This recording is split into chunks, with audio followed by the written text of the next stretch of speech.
Hello, welcome to Rap Life. My name's Angel. Thank you guys so much for listening. This week's episode is with Chris Davis. He's out of the East Coast and he owns Hocking Hills dirt bike rentals. It's really cool to learn a little bit more, not just about his business, but about him as a rider and kind of how he got into hard enduro. He's kind of a staple in the East Coast, so it was really cool to get to know him a little bit better and hear that he's really supporting his daughter and helping her build her confidence for her riding. So, thank you guys so much for listening, and I hope you guys enjoy this episode, and I'll see you next week. All right. Well, welcome to Brap Life. I really appreciate you coming on. This is super cool because I had a couple people actually message me and tell me that they wanted to hear your story and that you needed to come on. So it was really cool that we were able to connect when we did and that this all worked out. So thank you. Yeah, that's neat. I appreciate the invite. Yeah, of course. So let's get started. How did you get into riding? I got into riding um, because of my brother, my stepbrother. I moved Mhm. into the house and they were already teenagers. And my stepbrother, Mike D, he was the dirt biker around. He was the coolest of the cool, and I idolized him like there was no tomorrow. I was 4 years old, he was 16 years old, so pretty big gap. He had already been riding dirt bikes for who knows his whole life, and uh, Mhm. I was kind of known to be a little bit of a risk taker. So as soon as dirt bikes were mentioned, my dad and my stepmom were like, "Absolutely not! He's not getting on a dirt bike." And Yeah. so my big brother did what a good big brother does, and he bought me a dirt bike and stored it at a friend's house, and took took, took me to the races when I was very young, maybe 4 or 5, and Wow. started me racing like that. And we hit it until it was probably like 1994, maybe. So I'd have been Mhm. 10. Uh, Mhm. so my dad found out whenever I was on a KX60, and I had already been racing for quite some time. It was all, motocross. I don't even think woods riding really existed back then too much, other than just Uh-huh. like poker runs or maybe something like that. But Mhm. yeah, he found out, and kind of went pretty well. He was like, "So I guess you're going to do this?" And I said, "Yeah, I love it." And Yeah. he came to the race, and it's kind of like nothing even happened. We were keeping a secret for years, and Mhm. yeah. So my brother, he was probably one of the best dirt bike riders that I had ever seen, and we traveled together all the time and did we did the whole moto thing. I was just kind of like a little kid following his dream. So Yeah. his dream kind of turned into my dream, and Okay. I've I've sort of lived, I guess, vicariously through that. Pretty big Mhm. shoes to fill, but I think I filled them okay. I guess. Um, I think so. I'm 40. He's 55 or 6 now, so big Mhm. age difference. He's been there, done that, and got the scars and the immobility, and I guess I'm close to follow. But yeah, it was definitely my brother that got me into it. That's really cool. I love that family bond. There's so many times that we talk to people and it's like my dad or my brother or, it's somebody in the family who got them into it, and I absolutely love that. For me personally, my uncle took me on a ride on his bike when I was like 5 years old, and that's what stoked the fire, but I didn't ride again until I was almost 30. So, like, I mean, we were, like, super poor, so, like, we never had dirt bikes and stuff like that, never had money for that stuff, so, um But I always think it's really cool to hear when people get into it really young and, like, the passion that people have, like, it's super, super cool, especially as little kids. I have a lot of friends with kids who are, like, getting into riding, and I just think it's so cool. I'm like, "These kids are gonna go so far." Like, look how far riding has come in your lifetime, and then, like, where it's headed, especially in hard enduro, like, the skill level of these guys is just, like, up and up and up, and it's kinda crazy. Yeah. Think I think the technology helps that a lot too because I was in the same boat. We didn't have much money, and heck, I was in my free time. I didn't want to ride my dirt bike, so we rode a little moped around, and we were jumping the moped, and just and we did a lot of BMX, like Mhm, bicycle dirt jumping and stuff like that. It was just mhm. pretty hard to find like a real good place to go jump your dirt bike, but Yeah. yeah, we didn't have a whole bunch of money either. But now, I mean, my son Ryder, he's 6. He's been riding a dirt bike since he was 2, legitimately 2. My daughter, Yeah. she she's about to be 10. She's been riding a dirt bike since she was 3, and their bikes are Wow. just so much better than ours, and so like their ability to learn correctly is Mhm. awesome. Yeah. So, when you probably learned from your brother when you started riding. Did you have anybody else who taught you? Nobody. No. Okay. No. I Just learned from watching him and his buddies ride. I mean, so my brother was his like best friends riding group were like Gary Robertson and Trevor Vines. Trevor Vines used to just race motocross back in the day at our local Mhm. tracks, and he ended up um, quitting racing motocross and ended up getting sponsored by Sobe and went to the X Games and placed in the X Games doing freestyle. And Wow. uh, so then you got Gary, who saw Trevor go big time doing freestyle, a lot less work, Mhm. a lot more money.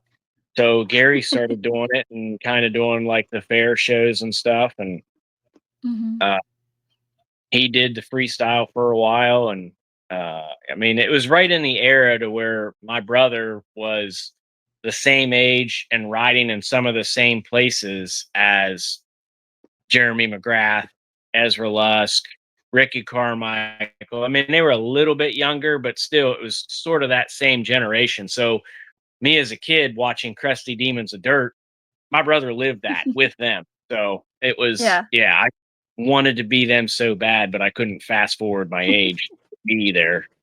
Yeah, it was Yeah. my whole life has just been strictly, I just wanted to be a super cool dirt biker. That's it. Well, it wasn't my whole life, but I know what that's like now. The last couple years, that's kind of been my goal. It's a good goal. I mean, don't let it go. I Yeah. have it. I'm I'm a little bit old to be getting into this. I just had a conversation with Cody Webb the other day about this. I was like, he's 36, I think, and I just turned 35. And he's like talking about like what he's gonna do when he retires and all this stuff. And I was like, I'm just getting started at this age. So like he thinks I'm a little bit crazy, and I kinda am, but it's what I've always wanted to do. So like, I have a passion for it, and even if it's the last thing I do, I'm gonna do it. Good. I would stick to it. I mean, do what makes you happy. That's it.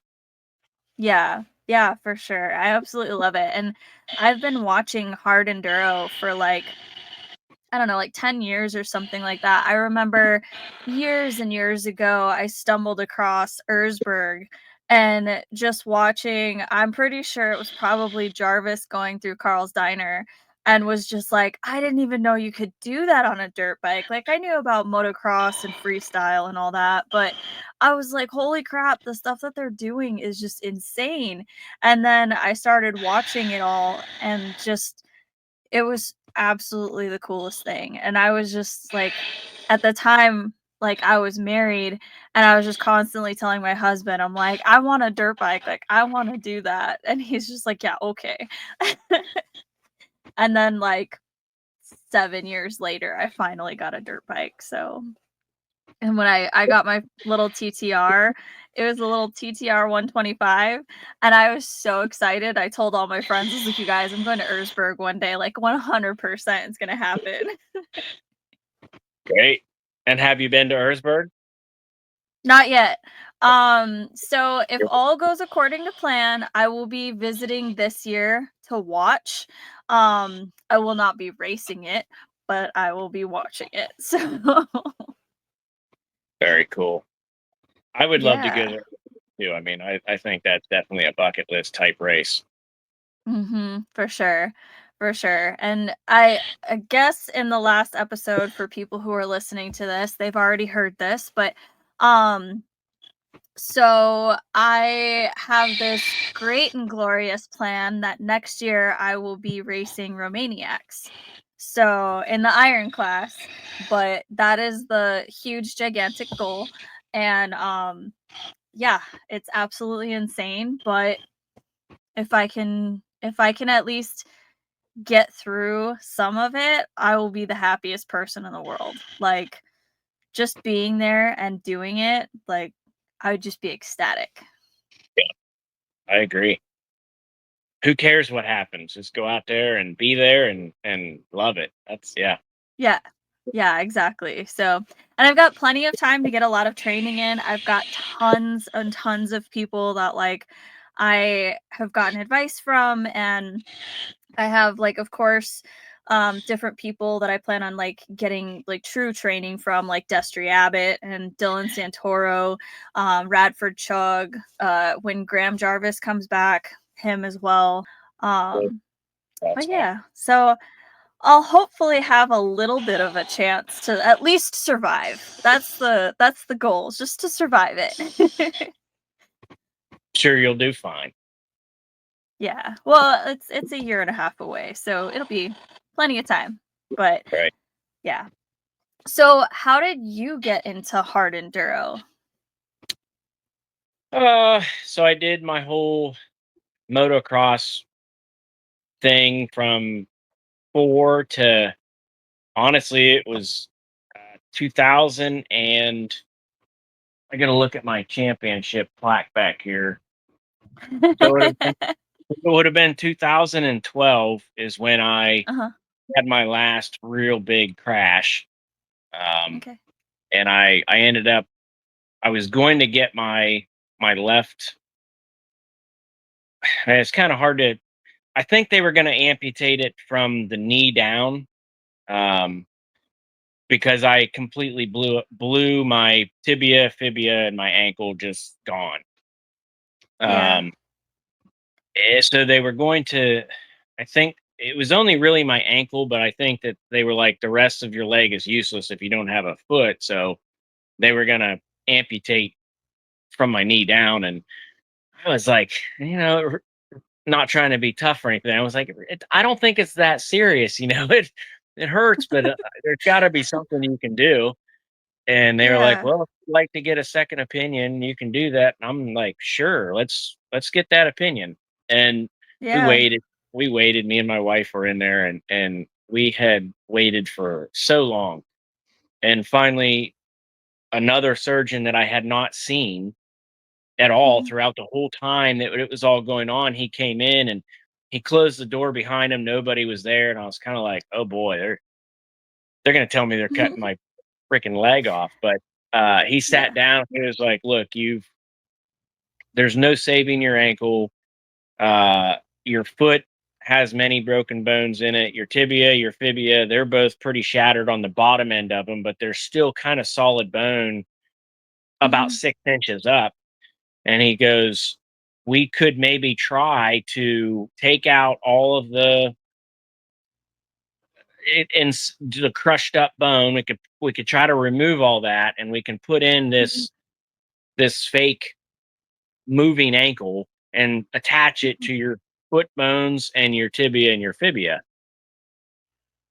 And it's going to have hinges in it, and it's supposed to, in a perfect world, do whatever." And I was like, what? Let's do it. I don't care. What would you say? It's like just so. Uh, Yeah. signed some. signed some papers and went under and woke up, and I was expecting something crazy, and literally they just cut my whole leg open and they pulled it all out and they put stuff in, and I did physical therapy for a year ish. Uh Went in, and I have zero right deflection. I have a few degrees left deflection, like left and right. Um, but Mhm. I have quite a bit up and down, honestly. But it has a Mhm. stopper, like it doesn't let it go any more than a certain way. So pretty painful, pretty Yeah. yeah. So long story short, that's why I quit doing motocross. And in Mhm. my recovery, my wife was like, "You're not going to go back and race motocross anymore." And I was like, "Well, I'm not ever going to quit racing dirt bike. So I better switch what kind of dirt bike riding I do." And I never, ever, ever rode dirt bikes in the woods. I just got on a four wheeler and went mud bogging. That's about all I did in the woods. Mhm. And then I found out about hair scramble races. So at the time, I was Mhm. in North Carolina, and I joined the NCHSA series in 2013. My very Mhm. first hair scramble. They host 3 hour races, pretty tight, pretty technical. So I raced my first race thinking, yeah, this is going to be a cakewalk. And I was severely mistaken. My wife had to take my boots off for me. I couldn't even move my hands. I was so cramped up. It was intense. I mean, I give it to them guys. I could ride on a track all day long and not get tired. I rode a 3 hour hair scramble and couldn't function. So, uh, yeah. Oh my But me god. being the kind of guy I am, I'm like, I'm gonna come back and do it again. And I ended up winning the championship in 30 plus. So Nice. that was my introduction to hair scrambles. So then I moved to Ohio, where my wife Mhm. is from. That's her hometown, and I didn't know anybody here. Didn't know anything, and just Mhm. I actually sold some square body pickup truck parts to a guy, and Mhm. he was a single track rider, and Mhm. he kind of seen my place, and he's like, "Oh, you ride dirt bikes?" And I was like, "Yeah, a little bit." And he's like, "Oh, we ride dirt bikes all the time." And I'm like, "Okay." So, Yeah. and he was trying to give me the whole "we're big time dirt bikers" and stuff, and I was like, "Let's go ride." So we went and rode, and they were like, "Damn, dude can ride." And I was not a woods rider at all, but so I got rid of all I had was 450s, 450 Mhm. YZ race bikes, motocross. And so I bought I think a '03 YZ 250 and converted Mhm. it to a woods bike, and yeah, it did really good. And I just fell in love with riding single track. And then the the more I rode single track, it's like I want harder, I want harder, I want harder. And I was the motocross guy. Like, I want harder in the woods, and I want to hit this natural just gap thing. Just so I incorporated it in there, and so I kind of assumed the reputation of being like the rowdy guy. There's a couple other guys too that were super good, better than me. But and it just kept leading me to find more and more and more. And then Mhm. just by being out riding in certain places, I had heard the name Hard Enduro, Mhm. and I was like, I'm gonna go see what this is all about. Just me as a nobody, I just wanted to go race a hard enduro race, and I went Mhm. and I did it. And I thought that because I rode the most single track that I could find anywhere, and I went and I did. I think the first hard enduro race I ever did was. I think I did the first race of the series 5 years ago, which would have been, I believe it was Brushy. So I did, Mhm. and I used to go to Brushy in North Carolina. I used to go there and just ride their complex. But Mhm. you don't know where the actual trail is and stuff. So I didn't know anything about that, and I went there and I raced it, and I Yeah. was humbled. I was humbled big time because it was just the hardest thing I've ever done, and and then I fell in love with Brushy it. will do that to Yes, you. Brushy there's nothing easy about Brushy Mountain, like, that is, like, intense stuff. and he does a very good job of improving it and changing it, and it's Mhm. puts a lot of work in out there. I mean, he really does. Yes, he does. Yeah, yeah. I loved it. When I started riding out there last November, I was living in the North or in the Midwest, excuse me, and, I flew out there, rented a bike, and I rode, and the bike was not the best, but the riding was fun. It was nice and challenging, and then I went back in April, and then I went back in August. In August, I went several times because I was living in Tennessee, so I was only 2 hours away, so it was super cool. I loved it. I It is so challenging, but so much fun there. Yeah, It was a very angry, race-tuned, KTM, and it was a 300, and I was riding a 125 at the time. So, like, I had only been on the TTR, and then, like, 1 four-stroke, like, 250, and then I went to that KTM, and I the throttle got stuck at the top of a hill, and I looped out the bike, and it was a rough day. But that was the first day I also rode a Husqvarna because a really, really nice guy that day was just, like, watching me struggle on this giant KTM, and he's like, "Dude, sit on my bike." He's like, "My bike is so much easier to ride, like, switch me bikes." And I was like, "No, like, it's fine, I'm gonna figure it out." And I kept like, I could not keep the bike running to save my life because you had to keep it revved so high because of the way it was tuned, but I didn't know that. I didn't know anything about two strokes, and, I was trying my best out in Brushy. And so this guy finally was just like, "Alright," he's like, "Please do me the favor of riding my bike and just, like, if you don't like it, you don't have to ride it anymore." He goes, "But I really think you're gonna like it." And I jumped on his bike and I was gone. And I was just like, "Oh my god, this thing is so much fun." yeah, And, like, 2 months later, I bought one. yeah. Huskies got me. That's for sure. I was a YZ Mhm. guy for a long, long time, and I Yeah. my first husky was a 2019 TX 300. Still kind of like the race version of husky. Uh, Yeah. and I put that. I mean, I bought it and I loaded it in a trailer, and me and Hill Climb Ohio guys went to Florida and did hill climbing in Florida. That's the only thing that bike ever I'm known sorry. was just There are be hills in Florida? yeah, that's what I said too, but yes, there are. Yeah. I think they call 'em Really? I think they call them bluffs there, but they're yeah, intense, Okay. and it's Alright. all solo too, so, yeah, so we went there, and that was that. That's the only thing that bike ever knew, and, the time evolved, and I've always well, I've had my shop open. I own a mechanic shop, dirt bike mechanic shop, C. Davis MX Mechanics, and it's kinda Mhm. how I funded my dirt bike hobby and stuff, and, acquired quite a few dirt bikes. And then my current business partner, Doug, he had already had Mhm. an electric bicycle rental company started, and he was a Mhm. riding buddy of mine. And I was just like, Doug, we got to do dirt bike rentals, man. And he's like, yeah, but the problem is insurance. And I'm the kind of guy that once I get something in my head, I'm gonna make it happen.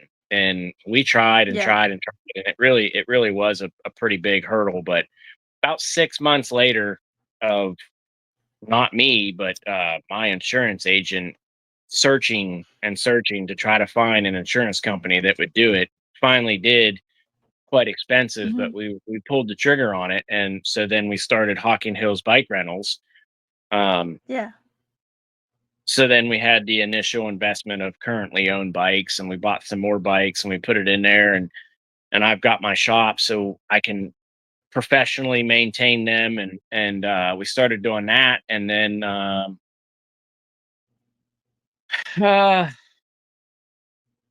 I wanted to get the rental company out there. Wanted to advertise it into the hard enduro world Yeah. because I loved it. I'd been racing hard enduro and I really liked it. Mhm. Uh, so there was an American hard enduro ride along about I think 4 years ago, maybe 3 years ago in Tennessee. That's Will Preston and Drew Kirby, and they Mhm. hosted the ride along, and I paid for a spot to go, and there was supposed to be featured guests, and that Ryder LeBlanc was there, Nick Farringer was there, Travis Jackson was there, and Mhm. then just the other guys that paid just like I did to go. And Mhm. I just, introduced myself and said, "This is who I am. Hey, I got a rental company. I set up bikes for hard enduro," and it was just kind of like handshakes and acknowledgement. And then we went and rode. Yeah. Uh, and then I kind of showed them that I could ride, and Mhm. I think they call it the Send It Award that year. That anything that the pros were hitting, I tried too, and I think I did actually clear everything that they tried. Maybe not like they did it, and Wow. maybe it took me couple more times, but Uh-huh. I did do it. But it was a great time meeting them all and hanging out with them, and I think so. Then not too long after that, Will and Drew asked me if we could do a podcast with the AHE, and I was actually Mhm. at the TKO renting to Kirsten Landman from South Africa. Um, Yeah. And she actually took the number one plate that year at TKO on one of my bikes, Nice. which was pretty cool. But I did a podcast with Drew and Will there, and Mhm. it was just it's just me trying to ride dirt bikes and do what I love, but find a way to, you know, uh, financially fund that. And Mhm. that's just kind of what I've been doing is I've been using what I love to do to grow it both for me and for I just want people to ride and that's it. That's all I'm doing. I'm just riding dirt bikes, working on dirt bikes, and that's it. Renting them. It's all about dirt bikes. It is all our life is 100% all about dirt bikes. Yes. That's awesome. I'm so like I totally get that. That's what I want my life to be. And like last year it really started like moving that direction. I mean, I was traveling the country. I went to I think we said it was like 47 states last year. Um I was all over the country multiple times. I think I crossed the country 6 times last year. It was a lot.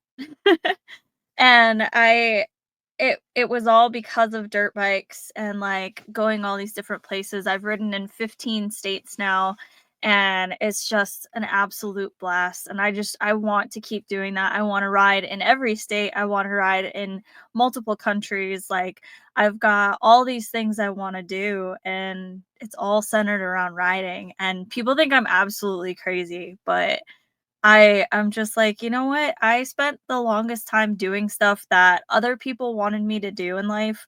I'm gonna do what I wanna do, and this is what I wanna do." So, thus, I live in an RV because it's cheap, because it keeps me from, like, really, like, collecting too much stuff. Everything that's in this RV right now, I can pack into my car and, like, still find a way to sleep in my car, like I can live on the road. I'm totally fine with that. I've sacrificed creature comforts to be able to ride more. And I ride right now I'm riding 6 days a week.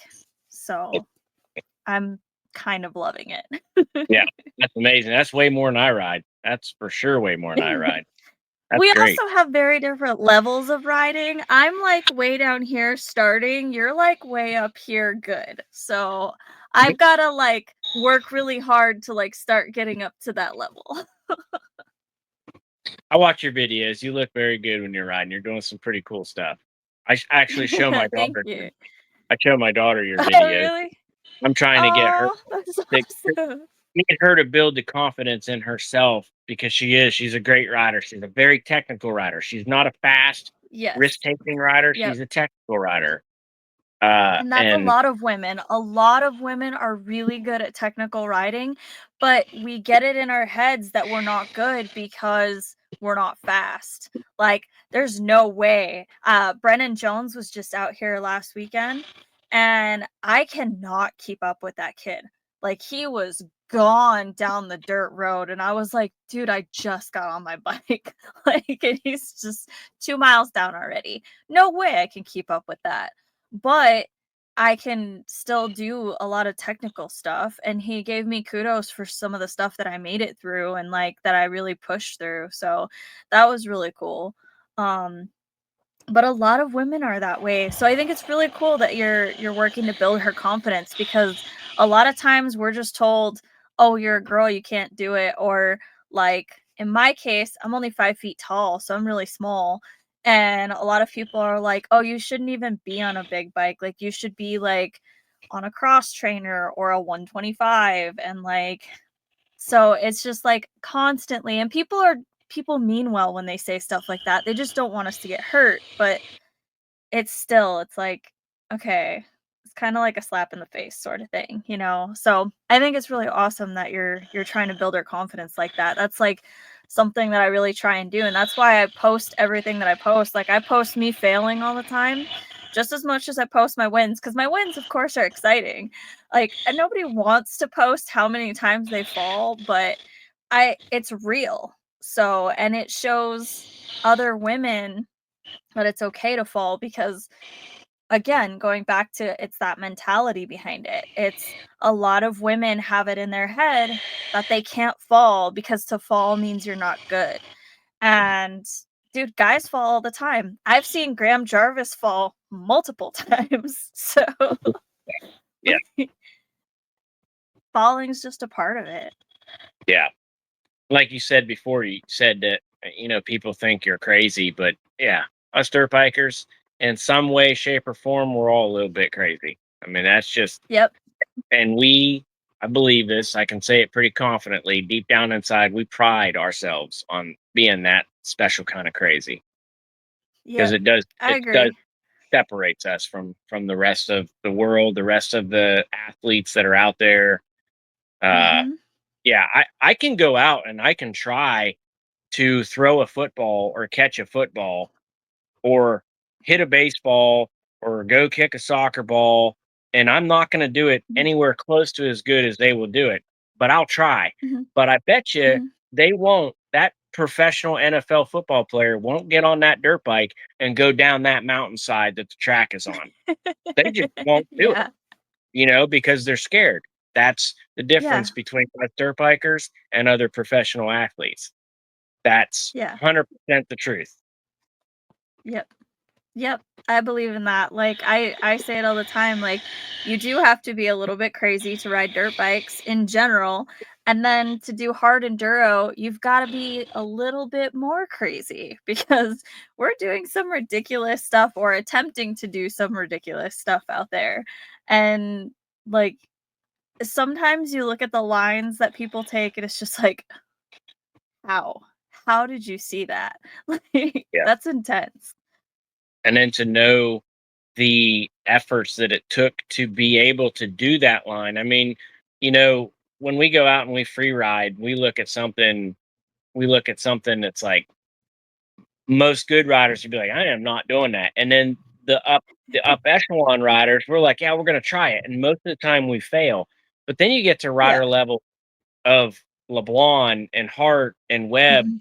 and imagine the mistakes and the pain that those guys had to go through to learn to get to the level of risk taking that they're doing. That's just Yeah. another, I applaud them, because us us lower echelon guys, we take those risks, but at more minute levels, and the injury is still there. So those guys are just, that's insane what they can do. It's crazy. Yeah. Yeah, it's almost scary, like, some of the stuff that they do, and I think that's what's really cool about hard enduro burros doing, like, all of this stuff that they've been doing, is it kinda shows that those guys do actually have that fear factor still. And to me, that just made it even cooler because it's like those dudes are just as scared as we are, and they're still freaking doing it. Like, I that's think hard enduro crazy. I think hard enduro bureaus is like old school crusty demons of dirt. I mean, that I Yeah. compare those 2 equally because on the TV when it's race day, you see them at their best or their best, but then you see them at the Mhm. bureaus or crusty demons, and they're out there taking way bigger risks than they're allowed to, and just Yeah. failing. That's awesome. Yeah, I love it. Yeah. Yeah. I think it's crazy because I mean, they're pushing really hard to get these amazing shots. And I mean, it's not technically training, but I'm wondering, and I would like to actually like ask them, like, how much of that actually are they pushing past what they're truly comfortable just to get the cool shot, you know? Like, I don't know, maybe they're not. Maybe they're, like, right at the edge of their comfort level, but some of that stuff looks super crazy. I think I think that when they're in those shots and they're trying those just I don't even think it's possible mover maneuvers, I think that they are just like every other dirt biker out there that we just want to go for it. That's you Yeah, know, it's just them and the obstacle and they just want to go for yeah, it. It's not because that they are this such and such name and they're on television that because they just want to make it. And yeah, just like dirt bike riding buddies with no cameras around, just trying to one up each other. yeah, yeah. I guess that makes sense too, yeah. For sure. That's really cool though. I love that series. It's super awesome to just see it and to see it so well received in the community. It's just one of those things that we really needed to be able to grow the community in my opinion. Like we really need good media coverage and I think the coverage, the pictures, the videos, the recaps, the course previews, everything that US Hard Enduro is doing is really kind of putting it at the forefront. Um there's podcasts that are dedicated to this stuff now. American Hard Enduro's been around for a while, but World Hard Enduro is starting to pick up the US stuff. And so I think it's really cool because we've got a lot more eyes, I feel like, on the hard enduro scene in the US. And that's just going to help it grow. So A I'm lot of excited. effort, a lot of effort going Mhm. on. Yeah, I Mhm. definitely commend them for that for sure. Yeah, And all of definitely. us hard enduro riders, we appreciate it because it's just making more riding available for us. That's yeah, it's Yeah. awesome. Yeah. And I think that's the main goal. Like for me with this podcast is just to be able to get people's stories out there to inspire people, like I've had people who have started riding because of this podcast who never thought about riding a dirt bike but heard people talk about like how much they love it and how passionate they were about it and we're just like okay, I'm going to give this a try and there's people who are starting to pick it up with a goal of hard enduro eventually but we all have to start somewhere. Um, but I think it's the coolest to be able to say that we're inspiring people, both riders and non-riders alike. I think it's awesome. Yeah, like my buddy John, I think you did a podcast with him maybe a month or so ago, and Yeah. we had just kind of like stumbled upon each other in the woods at Perry, and I was kind of like the I was the guy that everybody kind of looked up to for doing the biggest hill climb or whatever, and Mhm. it's just a I don't know, it's just a symbol of me or whatever. Everybody has that, but I helped build the hill climbs and stuff with Luke, and he does crazy stuff on the four wheeler. But I had just kind of briefly met John and several times, and then Mhm. there's this one time, and we start talking and stuff, and we're doing hill climbs, and John was a pretty good hill climber too. Uh, Yeah. and then we just kind of got bored of it, and I was like, "Well, I'm gonna go ride some single track." And Mhm. he was on this four stroke, and he's like, "I'm gonna go with you guys," and I'm like, "All right." and he come with us, and his bike kept overheating, and just he was having a heck of a time, and but he loved it, and he Mhm, was riding behind me, and he's like, man, I just love your technique on how you ride and everything like that. And Grant, I'm way older than John is, and mhm, John's a phenomenal rider, but and he wasn't used to it and stuff. But mhm. and we got done riding. He was like, "I'm gonna go get me a two stroke," and I was like, "Yeah, yeah, go get you a two stroke." And sure enough, he did. And then that's where me and Mhm. his friendship started. And then I got him into the hard enduro stuff, and I mean, he just spanked me. He's just so naturally talented. He's so young, he's so driven, he's a Mhm. risk taker. He's just, and he went and he did it, and and he's still doing it. And I think it's Yeah, awesome. He rode for Hocking Hills for 2 seasons and did great. And now he's going to go ride for Champion Brick Racing with Matt Adams, and Matt's going to provide yeah, him an opportunity to hopefully, I mean, I hope, and I'll be right there.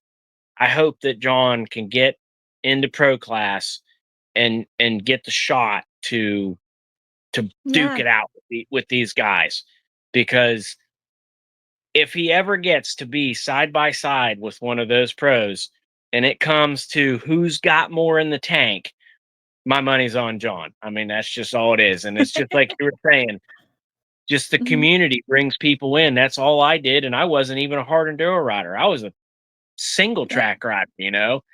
And yeah, now he's one of the names. So it's just so cool how this yeah, sport grows very quickly.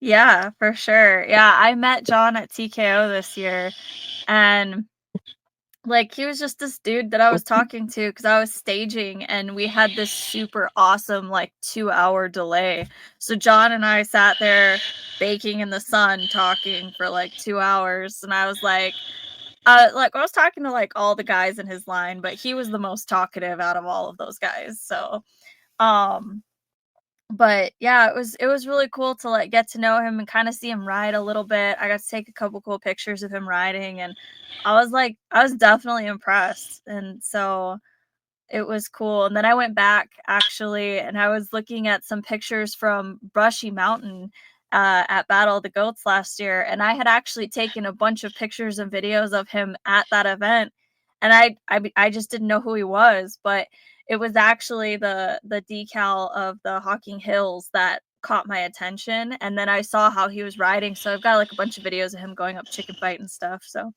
it was cool. I was like I sent them to him, and I was like, "Oh my god, look, I knew who you were way back then." Like, I Yeah. just didn't know. Yeah. So, He's a good but dude. yeah, He has no idea how talented he is, and I hope it stays that way because I think it's probably going to benefit him in the long run. I don't yeah, want he's a very to. humble guy. I don't want to see him go out there and think he has to ride a certain way, because then that's when he's gonna get hurt. But yeah, Yeah. super happy for him. He's doing big things, and yeah, pretty cool. Yeah. I'm super stoked to see how his season goes this year and see how he is after I didn't get to see him ride at the tail end of the year because, he had that injury, and then when he got better from that, he rode I think it was the last round in Ohio. I wasn't able to get there because of the hurricane, so I was stuck in Tennessee. Um, but yeah, I it'll be really cool to see how that all goes this year. It'll be Yeah, for fun. But I won't be watching him at Battle of the Goats though, because I'll be racing. So um that'll be I mean, unless he goes by me, and then I'll see him, which he probably will actually. chances are good. Yeah, Yeah, yeah, I'll have to tell him to be like, "Just make sure you don't hit me when you go by, just right. tell me to move." Yeah, But,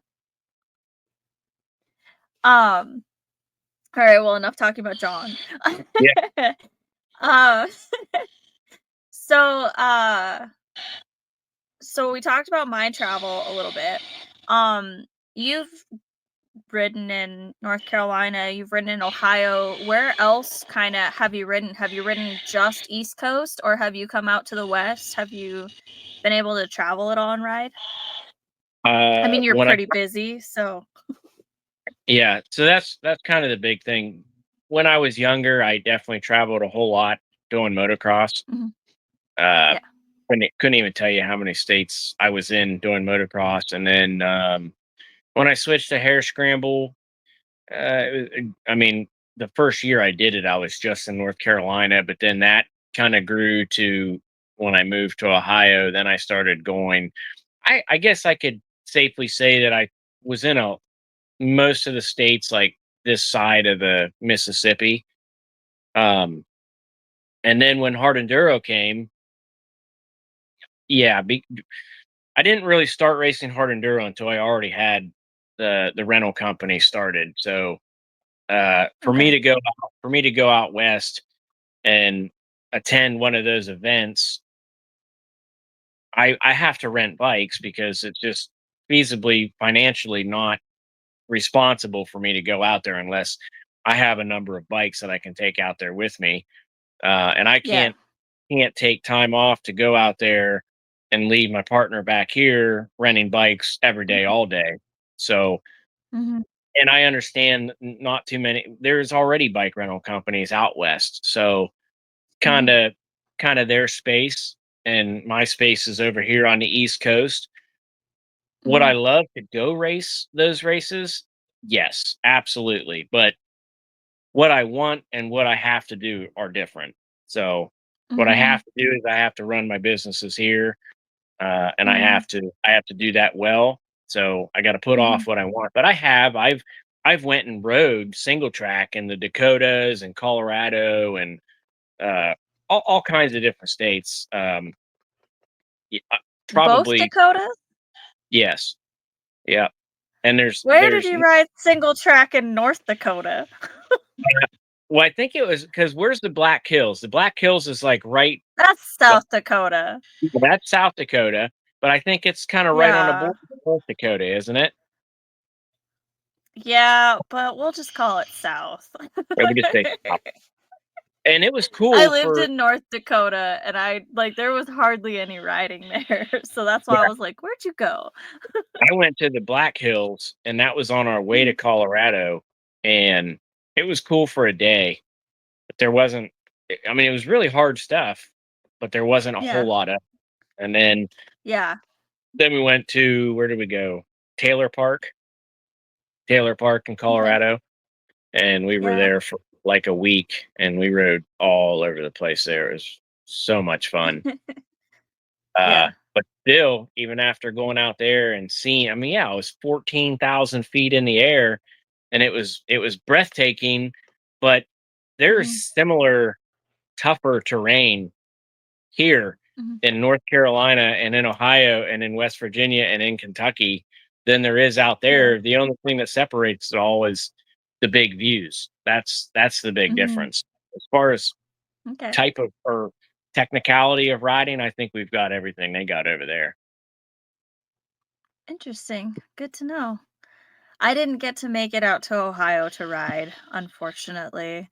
I was really sad about that, but I'm hoping to eventually. I'll be probably renting a bike from you. Because it's for Battle of the Goats, I'm taking like a week off of work and I'm driving across the country with my bike so that way I can race because I've got my bike all set up right now the way that I need it to be for, racing cuz I'm so short. I have the lowering link on it and things like that. So, but I do like there's other races that are like smaller that I've been thinking about trying to get to and if I can make it happen, I've just got to figure out bike rentals. So that's where you come in. Yeah. And all you got to do is call me and tell me, Mhm. hey, I have two bikes that are lowered. My bike I race myself is 2 inches lowered.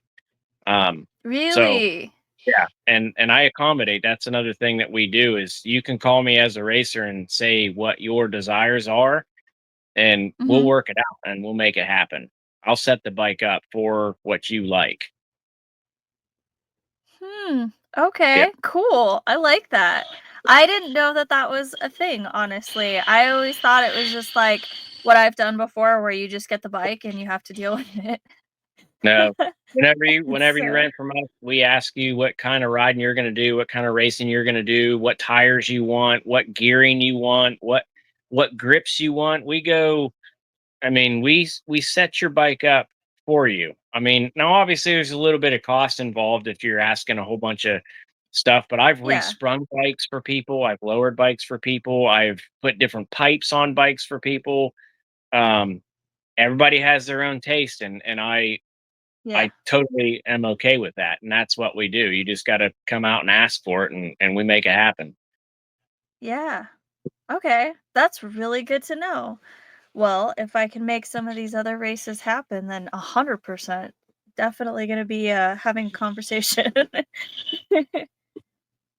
'Cause that's another thing too that's good to know because I'm putting together all this TKO stuff for this women's team, and I have a lot of women who are interested from the Midwest, from, West Coast, that aren't hard enduro riders, but they want to ride hard enduro. So, one of the big things I've been running into is how do I figure out how to get these women set up the best to do as well as they can for their talents in this race without having them get a completely new bike because I can't sponsor a new bike for everybody.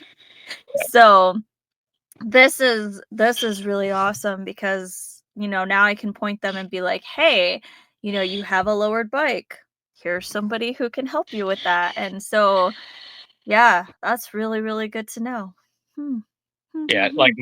my personal bike, I lower 30 millimeters, which is 2 inches, and I don't Mhm. really think that anybody ever lowers them more than that because after you go Mm-mm. more than Yeah. that, you're losing like fundamental geometry of the bike. It's just not going to work like it should. Um, Yeah. my bike, my bike being lower 2 inches, I can take it out on a motocross track and rip. You know, Mhm. fully confident I can go out there and hit every big jump, no problem. I won't even change my clicker settings, anything. So whoever says lowering your bike changes it that much, that's not true.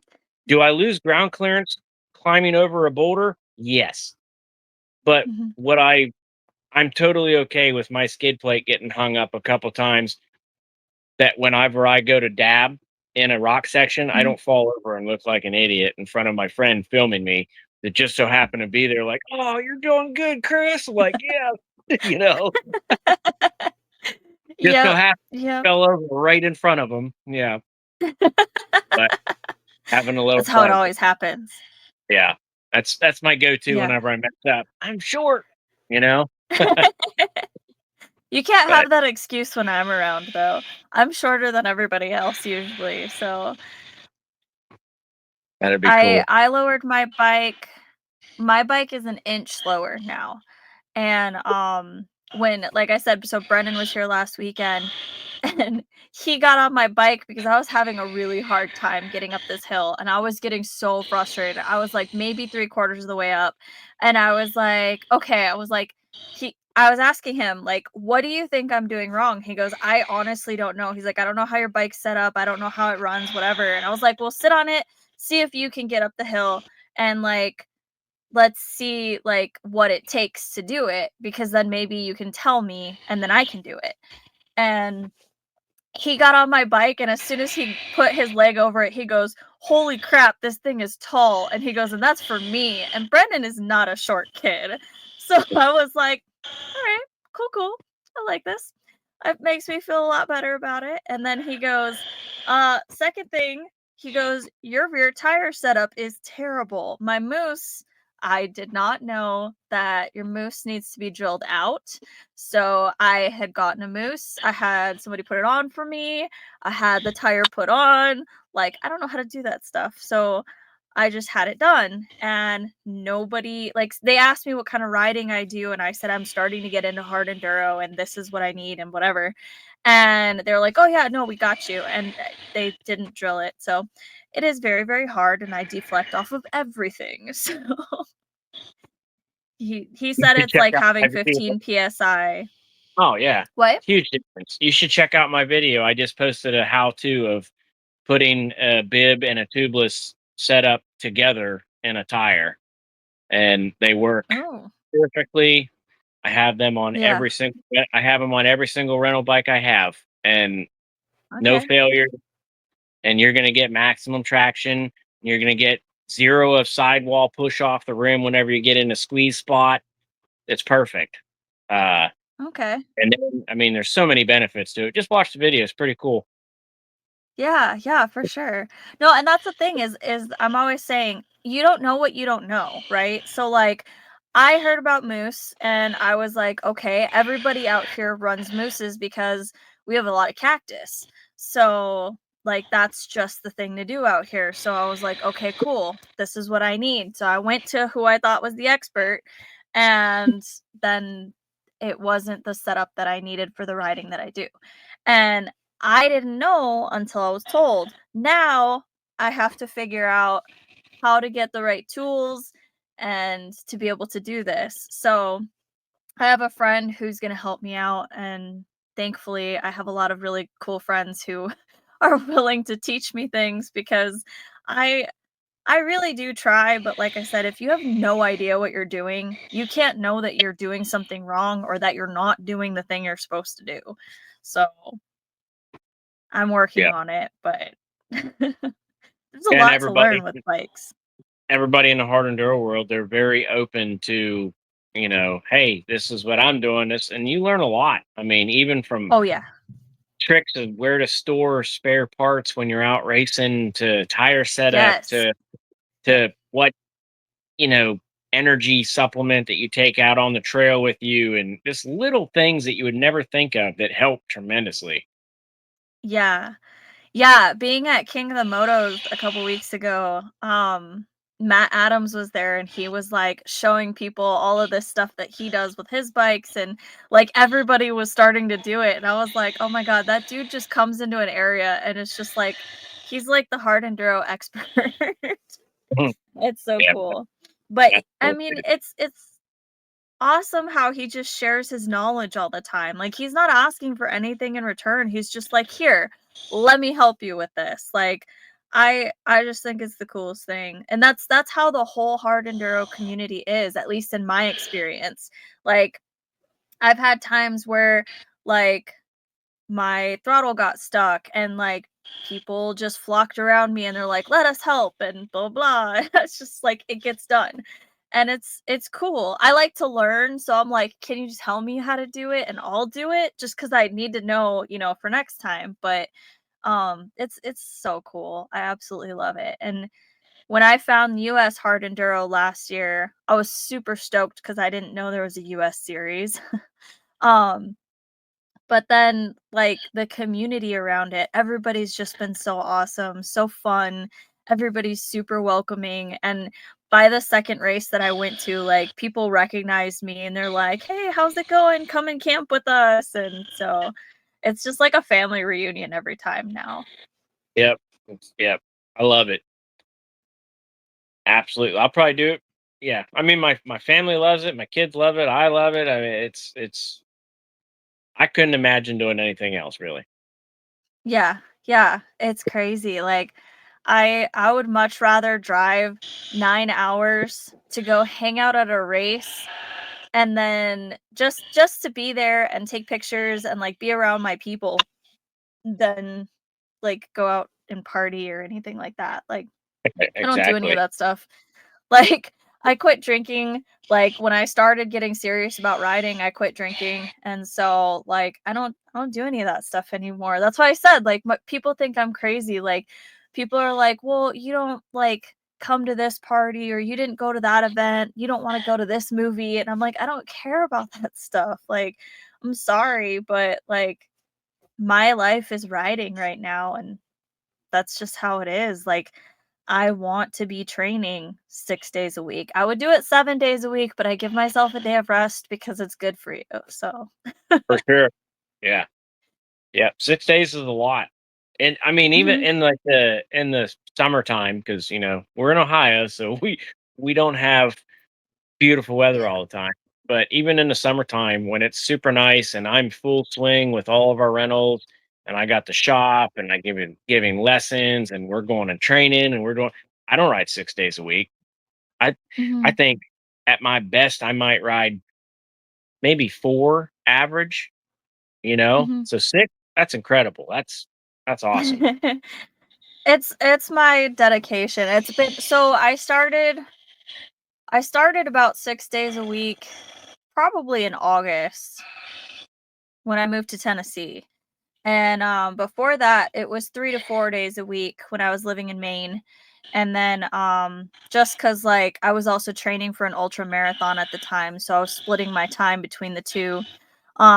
But ultra marathons are expensive, so Yeah, they range between, like, 300 and $2,000 per race, and that's just the race fee. So and then you have to account for your shoes, all of your energy gels, your food, all of the travel, all of that stuff. It is way expensive.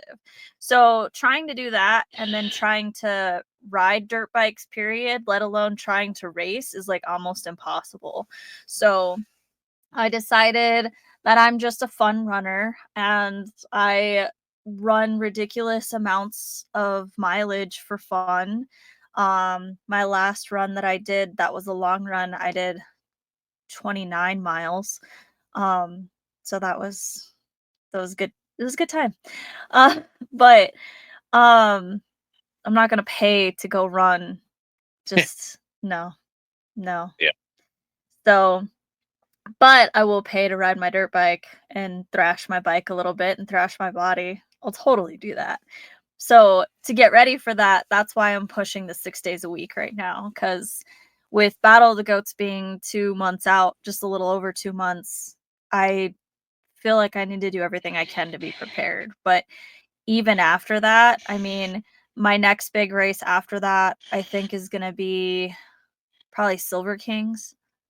yeah, Um and that's in June. So, I mean, I'm just gonna be pushing, and then TKO in August. There's a race in North Dakota in August that I'm trying to get to. Like I said, there's a couple races on the East Coast I'm trying to get to.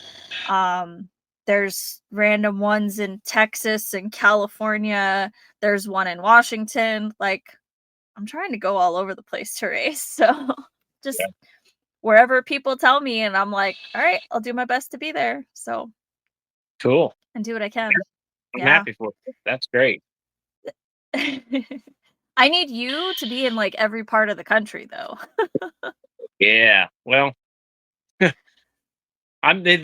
there are people like me in every part of the country, so Mhm. Yeah, not they're I don't know them yet. companies, but Yeah, yeah. So have you it again, going back to you're super busy in life, I completely understand that, but out of, like, all of the places that you've ever seen, where in the world would you go ride if you could go anywhere right now? hmm. Well, I think let's see. Anywhere? Anywhere. If you had all expenses paid, you could go ride anywhere in the world. Probably have to be because I think my all time like dream destination just to go to would be Australia. Uh Oh, so yeah. I would love to ride out there too. Yeah. And the funny thing is I actually rented to actually my very first um overseas rental was from an Australian, Flynn, and he rented a dirt bike from me and never talked to the mate in my life. And I'm like, dude, where are you going when you come over here? And he's like, I don't know. I'm just coming. I was like, where are you staying? He's like, Mhm, I don't know. I was like, you can come stay at my place. He's like, I'm like, seriously, I got a motocross track in my backyard. I got a woods course. We'll go ride. I picked him up at the airport. We mhm, drove back to my house. He hung out. My kids are asking him a million questions. And then we went and rode uh, for like 3 days just in Ohio single track. And then we went and raced at, it would have been Wild Hively mhm, in US at the US Hard Enduro Wild Hively in Little Hocking. So I was mhm, his first hard enduro he ever did. But And then he was telling me about Australia, and I was like, I want to come out there so bad, and told me all Mhm. these stories and everything. And it was just a funny experience. He's telling me how kangaroos were all big and bulky and stuff, and I was like, I'll fight a kangaroo, like he's like, no, man, these kangaroos are tough. And he showed me these pictures, and I was like, holy crap, they Yeah. are. Like, yeah, but Yeah. I I think I'd go to Australia and ride for sure. That's awesome. We actually have a really big following, of this podcast in Australia. So, second biggest outside of the United States is Australia. Wow. So, it's like 30% of the downloads every week are from there. It's really cool. Huh. Um, Maybe one of them will see it and want me to come out there, and you know, there you go. that'd be cool.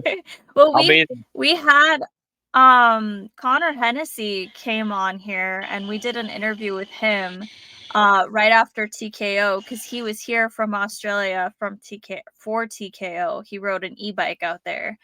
So that was really cool. And I keep in touch with him. That's pretty awesome. So he lives in Tasmania, which is like an island south of the mainland or whatever you wanna yeah. call it. And, it's, like, not what I imagined Australia to be. So, he was talking about it being cold, and I was like, "Wait, it gets cold in Australia?" And he's like, "Well, they're, like, 100 miles or something like that south of Australia, so they're actually more towards Antarctica." And I was like, "Oh, okay, so that makes sense." So they have, like, really temperate weather, so it can get cold, but then they also get, like, more rain, and he has, like, videos in what looks like a jungle. So, I think it looks really awesome. I Australia is would. a really good choice. Yes, I'd like to go out there for sure. I know it's the farthest possible place away, but yeah, I'd still like to go there. I'm but that's the cool thing, like, if you ever get the opportunity and it is an all expenses paid trip, why wouldn't you do something like that, you know? Like, heck Yeah. yeah. I every time I ask this question, I always, like I get asked back where I would go, and I'm like, it changes every single time, because it's just like, the other day, I was talking to a friend, and we were talking about Costa Rica, and I was, like, super jazzed about Costa Rica, and then right now, today, I was watching videos from Romania, and so, like, Romania is the it place right now. You ask me tomorrow, it'll probably be Turkey or Iceland or somewhere else, but there's I think so many places in this world. another really cool place would be like Thailand or Indonesia. They have Yeah. they have some terrain that it's epic. Yeah. Yeah, for sure. I have a friend who was in Thailand last year sending me videos, and I was like, "Dude, this is amazing." Like, all I saw from Indonesia when he went to Indonesia was, like, mud. That's all I got was videos of mud. I was just like, "Can you show me something else?" Big But yeah, waterfall. though Huge yeah, waterfall. yeah. Huge. There's some really cool ones in Brazil too. Oh my god, I would love to go ride in Brazil, and actually so I'm trying to get it figured out. So has Jarvis Signature Tours across the world, and so he's got, like, different locations. He just opened one in Brazil, um, it was, like, 7 or 8 months ago, I think. And so I'm looking at trying to book a trip to go to that one. So, because it won me over with the waterfalls actually. Because they're just absolutely breathtaking. So Yeah. you get to you get to ride out to the waterfall and then like you get like these really nice accommodations and it's all just gorgeous. Just gorgeous, gorgeous area. At least that's what the videos show. So, we'll see. I'll let you know. Yeah. I'm sure it will be. Yeah, for sure. But, okay. So, back to racing in the real world. Um, when you're getting ready for a race or when you have in the past, what does your, like, routine look like as far as, like, fitness, nutrition, things like that? Have you ever stuck to a routine, or are you just kinda like, whatever's happening that day just is what you're doing? That is a so when I was younger, yes, I was a fitness uh maniac. Mhm, I thrived on being able to just go, go, go, never stop.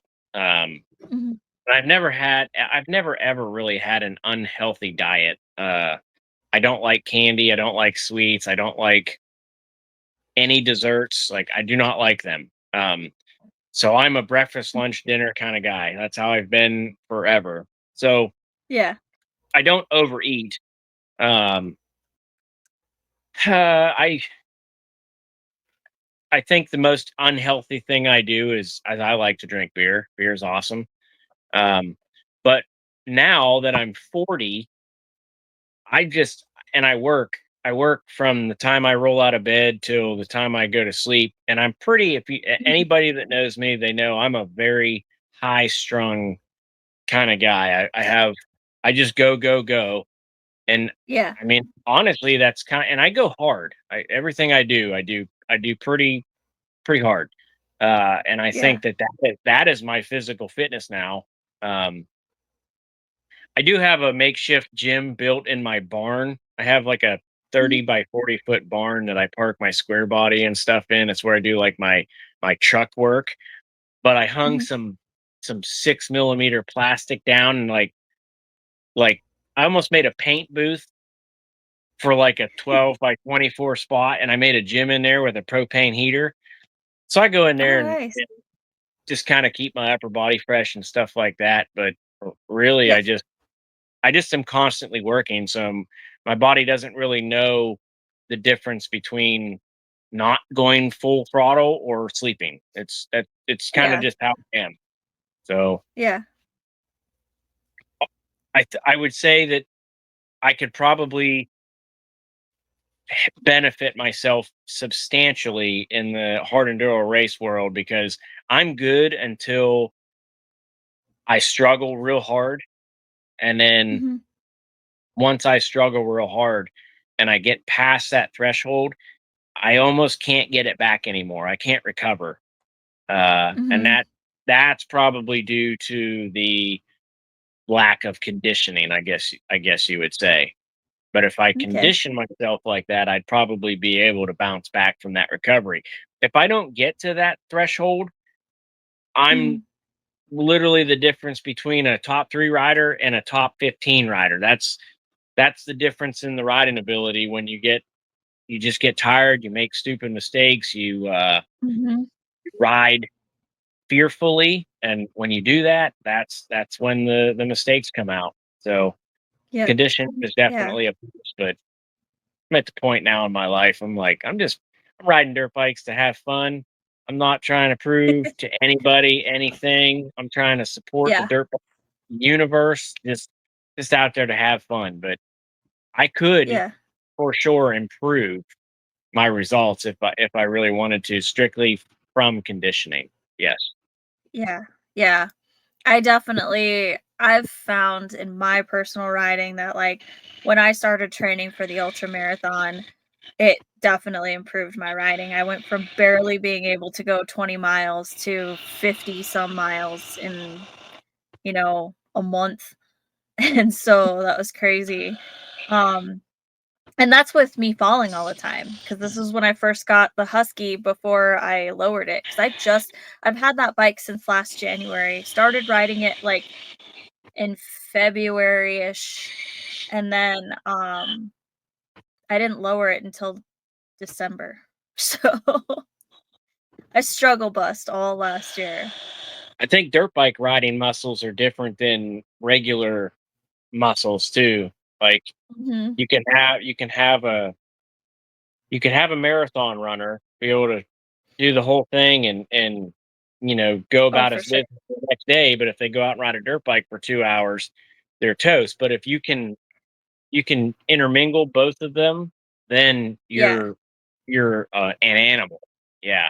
Oh yeah, for sure. And that was the thing is for me, like I had been really sick a couple years ago. I'd gained a lot of weight and I was just, going through a bunch of stuff. I had to have surgery and so it was like coming out of that and getting healthy again from that was when I started this ultra marathon training and that's when I started riding more. And so it's kind of all built together for me.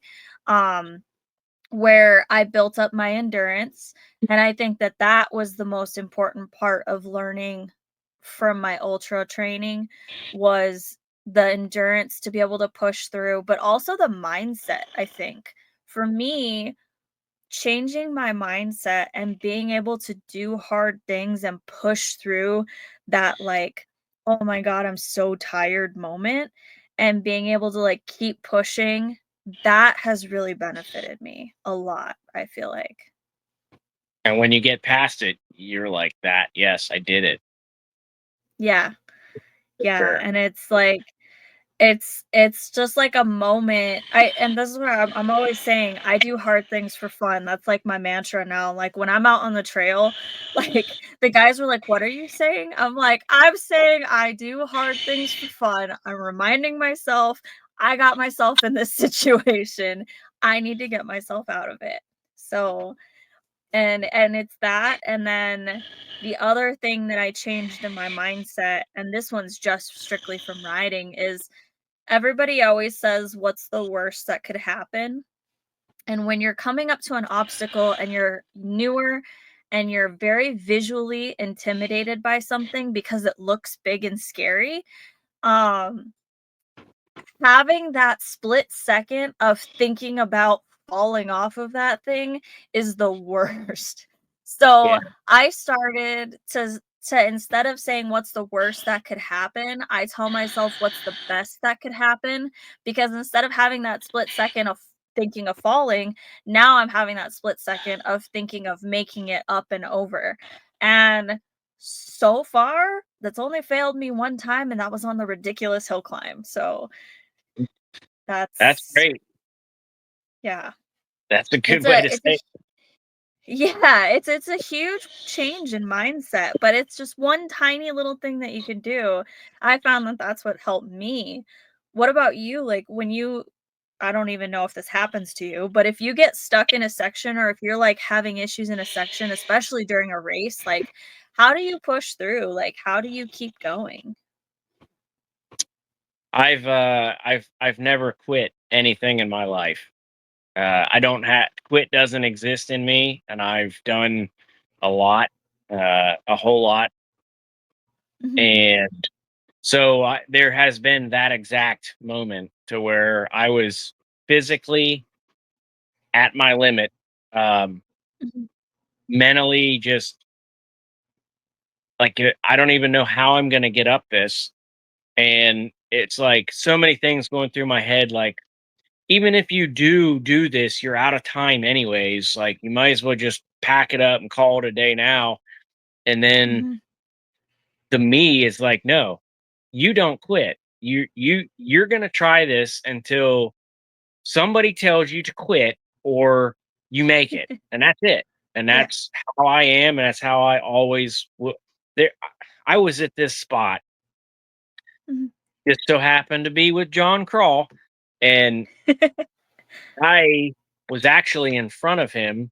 Well, I think I helped him in a spot, and then he helped me in a spot, and then he was having a little bit of a hard time on the mud side hills, and then I got in front of him, but I wasn't. I could have pulled away easily, Mhm. but I didn't because I knew as soon as we got to a hard section, he'd have been right back up with me. So I was just trying to like let him tail me, and then we got Mhm. to this this uphill rock section. I can't remember the name of it, but uh, I tried a line and I failed, and then I told John, I'm like, hit that one over there, and he hit it. And I mean, he's a sender. He hit it, and he Mhm. got up over it. That's all you had to do. The rest of it was just the technical stuff. Still Mhm. very hard, but it was just that the very beginning entrance getting into it. And he looked back and he would have got off his bike and come help me. And I told him, I was like, just go, dude. You're in this for point. I'm in this for pleasure, you know? And Yeah. I stayed at that spot. Time wise, I don't really know, but it was long enough for me to try it a few more times and fail. And then what I ended Mhm. up doing was I built myself a ramp out of rocks, Mhm. big rock. I literally built myself a ramp. Uh, some of the rocks I could barely move, and I'm using every ounce of energy I had in my body to move these rocks. And I finally got the last one positioned, and I was Mhm. ready to pass out. And I turned around, I'm walking like a zombie. You know how like you get the short steps and everything, and I'm like, I'm Yeah. gonna, I'm gonna pass out. And I laid down in the creek, and the water was just coming into my shirt, flowing through my shirt. And I got up, I went, whoo, went like this. And I looked up, there's like a 6 foot bank, and the guy standing there, and he goes, I got nothing for respect for you, buddy. And I got on my bike, and I hit that jump, and I cleared it. And it was like all the energy in my body came back, and I just rip, rip, rip. And I went up this thing, went down around, hit the checkpoint, and I kept going. That was the last checkpoint I got, but I did it. Wow. And yeah, that's you get to that point and you either quit or you don't. And if you're gonna ride hard enduro, don't ever quit. You just keep going. Yeah. Yeah. I've I haven't been in a race yet for hard enduro, but I was in one. It's called a medium enduro in North Dakota, and it was everything I've never been in. It was off camber, downhill switchbacks with logs all over the place, and I was like, I don't know what I'm doing. So it rained the entire night before, and in North Dakota, it's all clay. So I was just squirreling around everywhere on this bike that I can't touch the ground on all of these things. So it was just this perfect storm of Angel having a really bad time. But I wasn't having a really bad time. I was actually having a lot of fun. I was just getting really tired, but I kept pushing until basically like time had ended and I kept going. And the only reason that we stopped was because the guy who was sweeping was like, my kid's race is about to start, so can we just like get out here?" And I was like, "Okay, yeah, that's fair." Because he was willing to like go and like let me keep going, and he's like, "But I want to watch my kid start." I was like, "I totally get that, like Yeah. 100%. Appreciate you letting me try this hard, this far." Like, it was really cool, but I mean, I kept pushing. I didn't know how I was gonna make it through anything, but, like, this is all I've wanted to do since I got a bike, like, was to get to a point where I could do hard enduro, and a lot of people have been really negative about me riding a bike in general, like I was saying about your daughter. So, I I don't know, I don't ever wanna quit, whether it's out on the trail or whatever, like I just wanna keep going, I just wanna keep pushing. I have a really hard time saying no to stuff too. Like, the reason we did that crazy hill climb that I did not make it up was because they asked me, "Do you wanna hit this or do you wanna turn around and go back to the easy stuff?" And I was like, "I don't know how to say no." So Yep. so I tried it, but I mean, I didn't make it, but I give myself about 2 weeks and then I'll be back up there and I'll be trying it again. So we'll Yep. see. Might not be a full 2 weeks, but Not very often do you try something that is out of your capability and you make it the first time. Like that's what separates you from being one of the best, because the best, they didn't make it their first time either. So yeah. just Yeah. think about it. And it never has a cap to it. So now Mhm. they're trying things that are out of their capability, and that's Yeah. just how you keep going. You either are in it or you're not type. Yeah. So keep doing what you're doing for sure. Yeah, definitely. Well, one of the other things that I always ask people is, if you could give advice to somebody who's brand new to dirt biking in general, what would be your best advice? Hmm. Well, I would say if you want to get into dirt biking, um, find somebody who loves dirt biking and become a sponge and be teachable. Okay. That's what I would say. Because and I'm nobody, I am by far not even on a level of anything. I'm just a dude, but I've been riding for a long time, and I could probably teach better than I can ride, but uh whenever I whenever I tell all of my trainees, I say there is a right way to ride a dirt bike and there's a wrong way to ride a dirt bike. And if you Hmm. start riding and you do what you want to do, you're going Hmm. to learn the wrong way right off the bat because every natural bodily instinct on a dirt bike is wrong. Everything. So Yeah. if you want to be able to become a good dirt bike rider, you should from the very beginning get lessons and listen and do what they say. And then if you Hmm. train your body to do what your body doesn't want to do, that's when you become on a whole nother level. So I would say if you want to start riding dirt Yeah. bike and you really want to become something, seek professional lessons or someone to train you and listen to what they Hmm. say.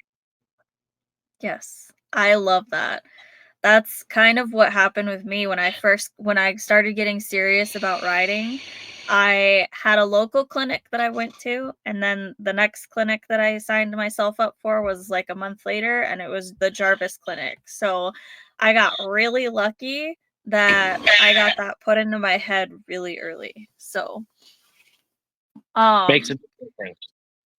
oh yeah, for sure, for sure. It's kinda funny because 'cause I've had a lot of people, they're like, "How come you cover your back brake when you're riding?"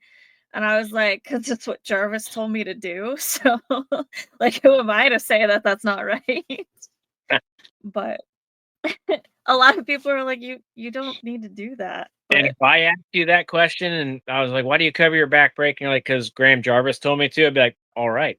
Like, yeah, I'm not gonna go against I that. mean, Like, "Okay, I'm gonna start covering my back brake yeah. too." Well, it's like in woods riding, that's what we do. Like, but it's all contextual though, right? Like everything has context. Like there's how many different ways to go up a hill depending on what kind of hill you're going up, what the terrain is like, all these things. So everything like is in context, and I'm lucky enough that I've been around him plenty of times, and I've been around several of his clinics in several different terrains, so I've been able to benefit from seeing, okay, in this situation I should do this, in this situation I should do that. And Yeah. so that's really, really cool. But it still brings up, sometimes people are just like, why do you do that that way? And I'm like, Jarvis told me, so just that's just what I do.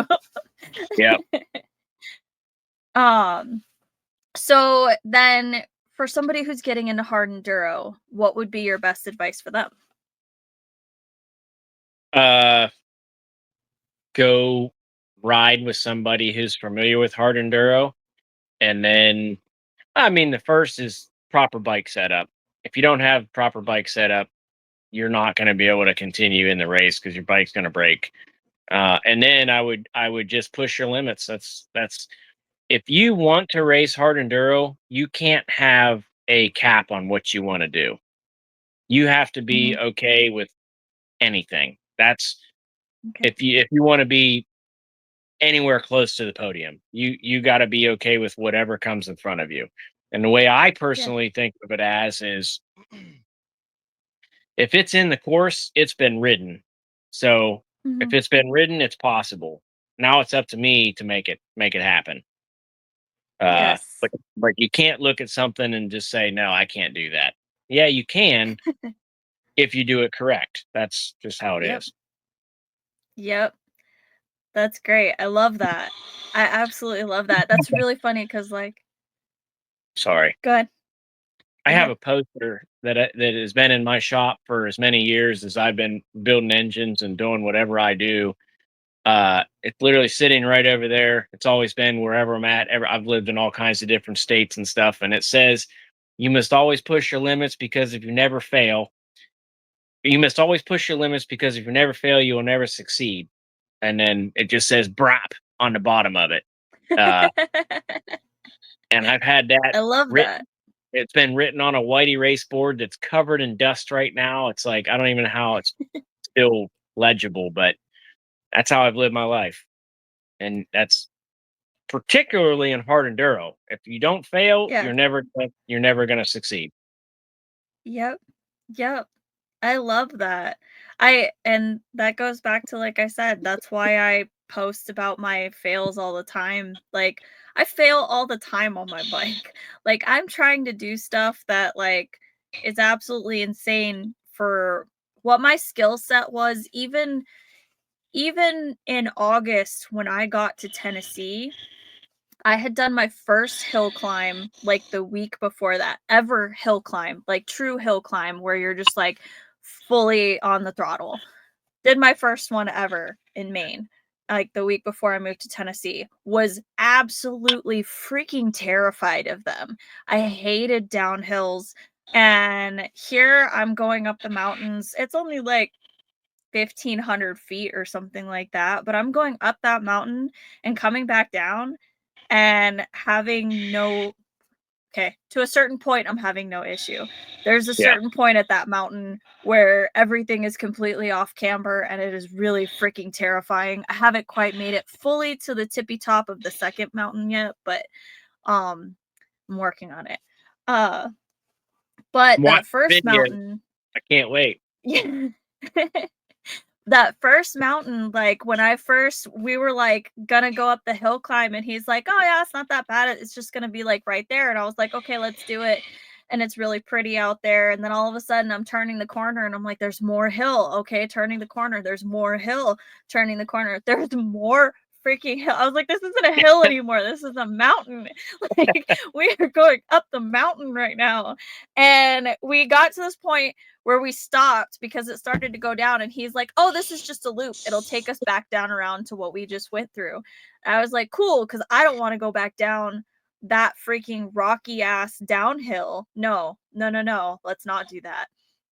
So we keep going, and it goes down, and then it goes back up again and around to the top of that mountain. And I was like, we got to the top, and I was like, "What happened to the loop?" And he's like, "This isn't the trail that I thought we were on." He's like, "This wasn't, it was never supposed to go this high. It was supposed to turn around." He's like, "I'm sorry, but we have to go back the way we came." I was like, "Of course we do. Of Yeah, course we do." fun, But fun. it it scares the crap out of me, but I have to push, I have to do it because, like you said, there has to be no limit, right?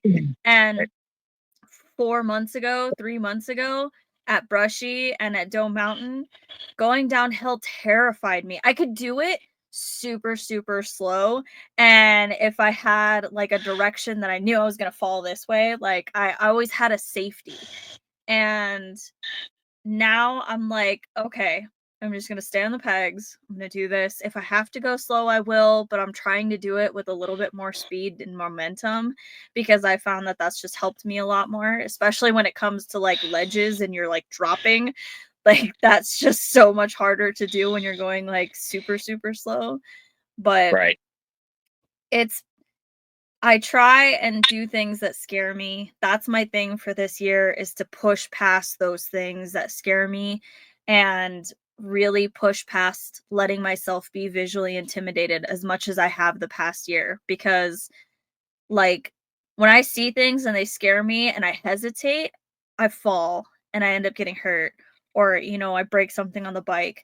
But right. if I see something and it scares me and I just keep pushing, usually I make it through and there's no issue. Coffee. How are you drinking coffee this late? Because I still got a motor to rebuild tonight. Oh my god, that's insane. Yeah, Holy crap. You really are dedicated. That's awesome. I love it. I got a lot going on.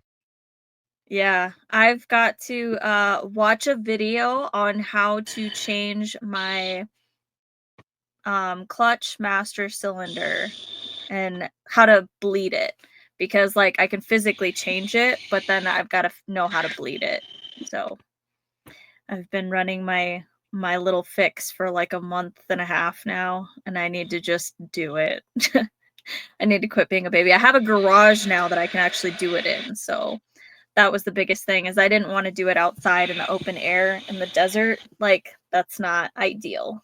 So, Right. Yep. There's all kinds of good ways to do it. I would say the proper way to do it is to back bleed it. yep, from Because the your bottom to your slave cylinder has a bleeder on it, but that's not going to get Mhm. every little bit of air pocket out of there. So just back Yeah. bleed it. Takes a little bit more patience and a little bit more effort, but it's going to be the right way to do it. Yeah. Yeah, that's the way that my friend helped me do it last time when I had to do it. Um, there was a whole saga of problems with the clutch master cylinder, not from stock, like, it was fine stock, but there's just a bunch of stuff that happened. There was mineral oil involved, I don't wanna talk about it. Anyway,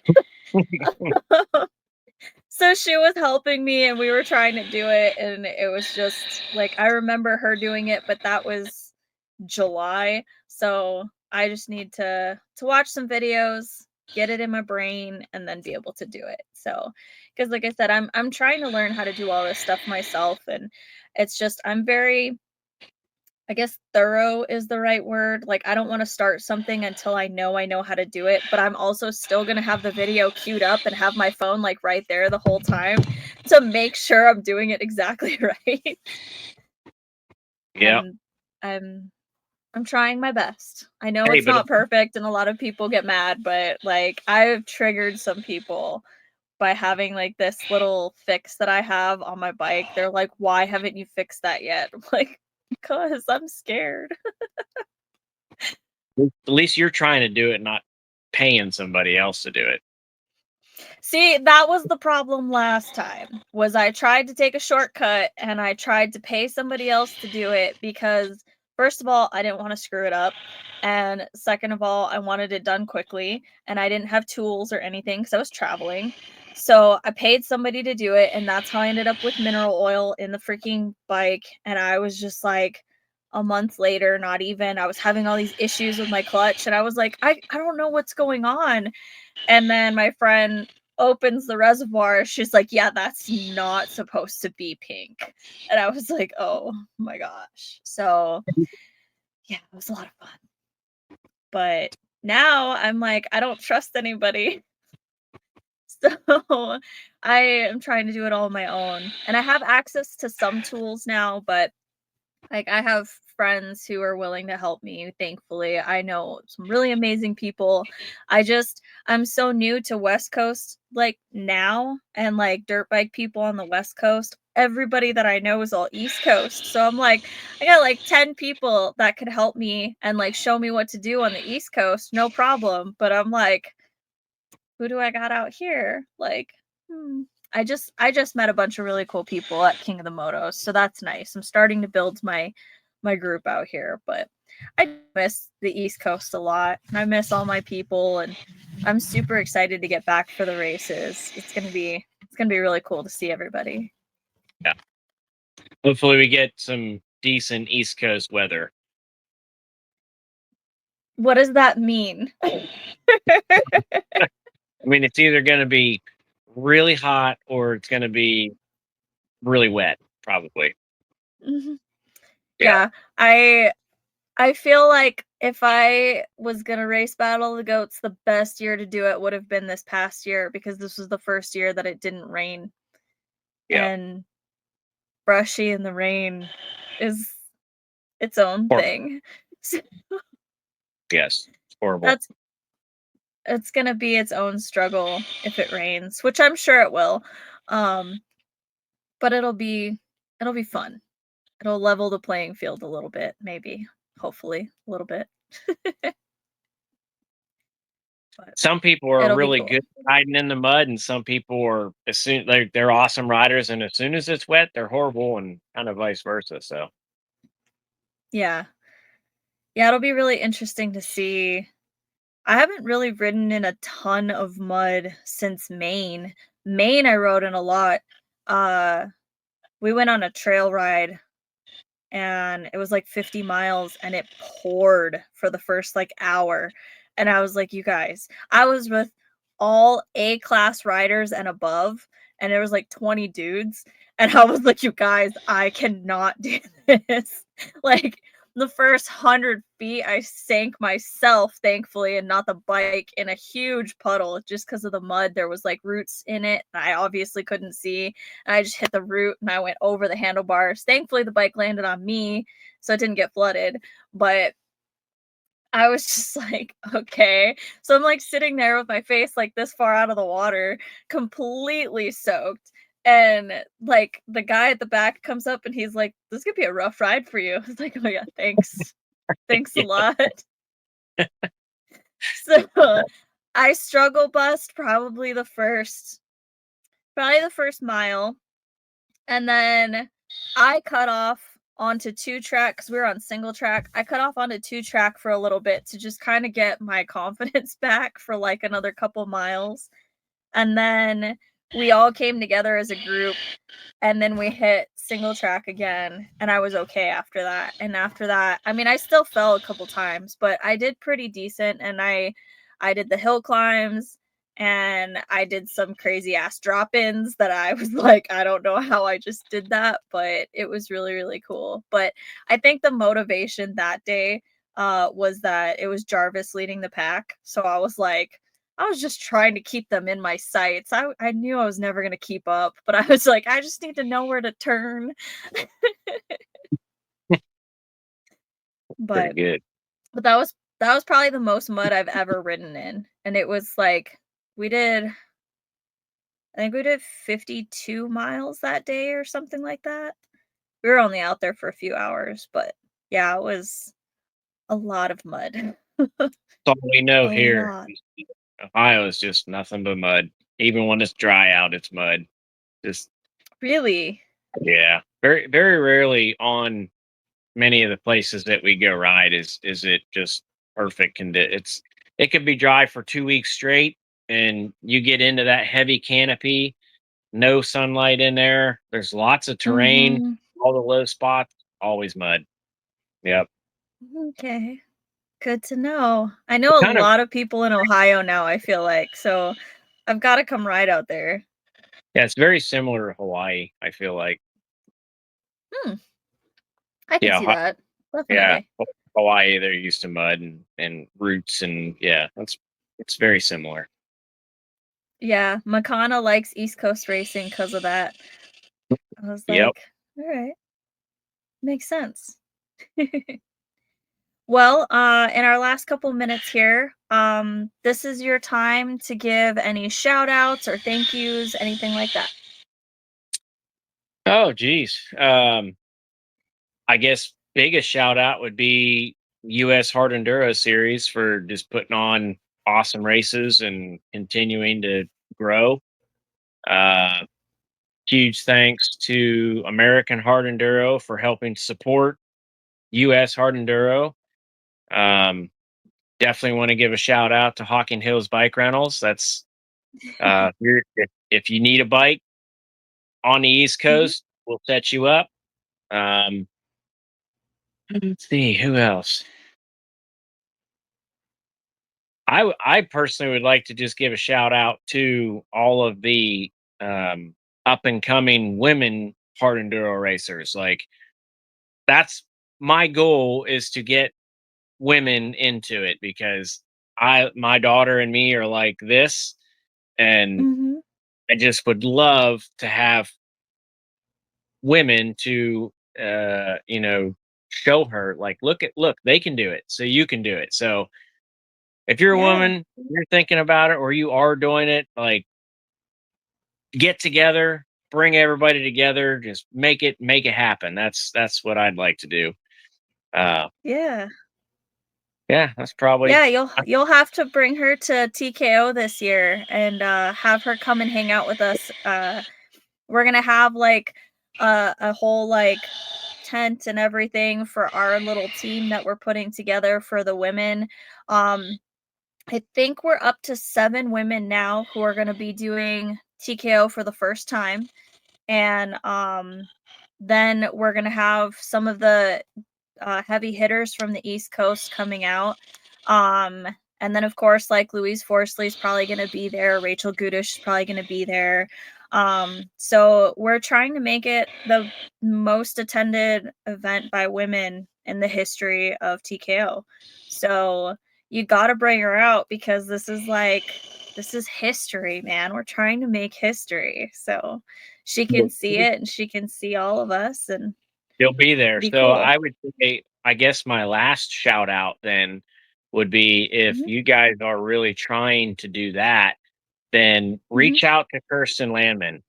She's in South Yeah. Africa. She won the number one plate 2 years ago on my bike. It's a very expensive trip for her. So if you guys were in any way, shape, or form able to help her out to get over here, uh, Mhm. you could have another woman on the podium. So that'd be cool. Yeah, yeah, that'd be awesome. Definitely. I'm working on sponsorship right now. The podcast is going to be doing some sponsoring and we're working on other sponsorship to get this to be as easy as possible. That's the biggest thing is trying to figure out what the obstacles are for women to get into hard enduro. And so far the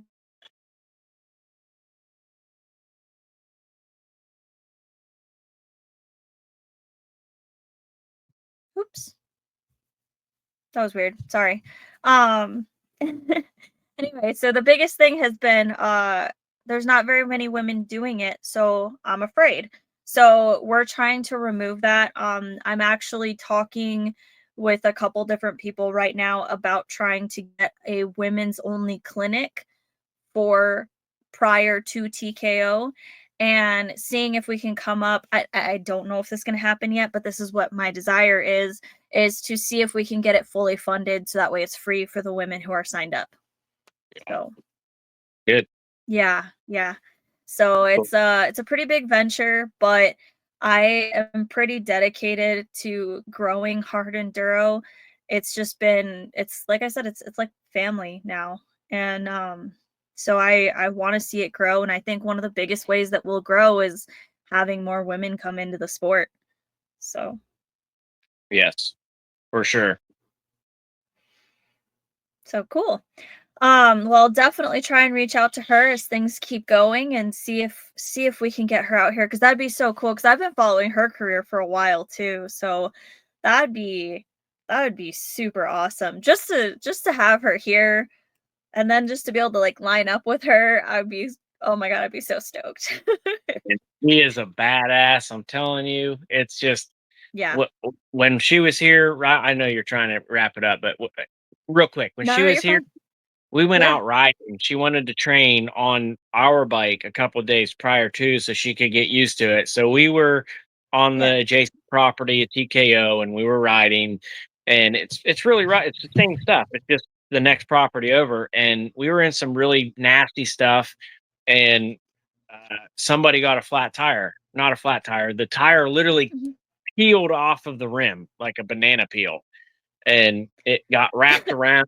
The bib just got destroyed, and we had the bike laid over, and we were trying to get this thing back on there, and it was mangled.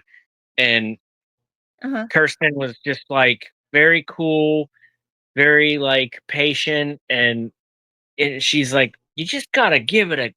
You know, she started kicking the crap out of this tire, and she kicked that sucker right back on the rim.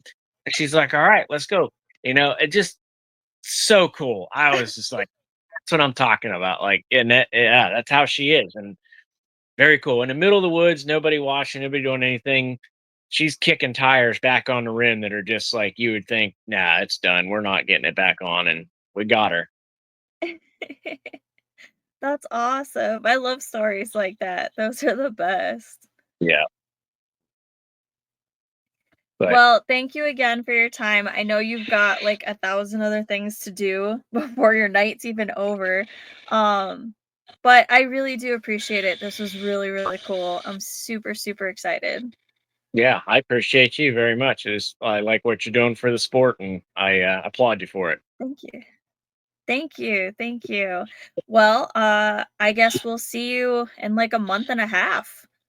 Yep, Good you'll Lord. see it. That's gonna All come right, up so quickly. Oh my God. All right. time All to right. prepare. Well, we'll see you later. See ya. Yeah. It's gonna get real. Bye. All right. Bye.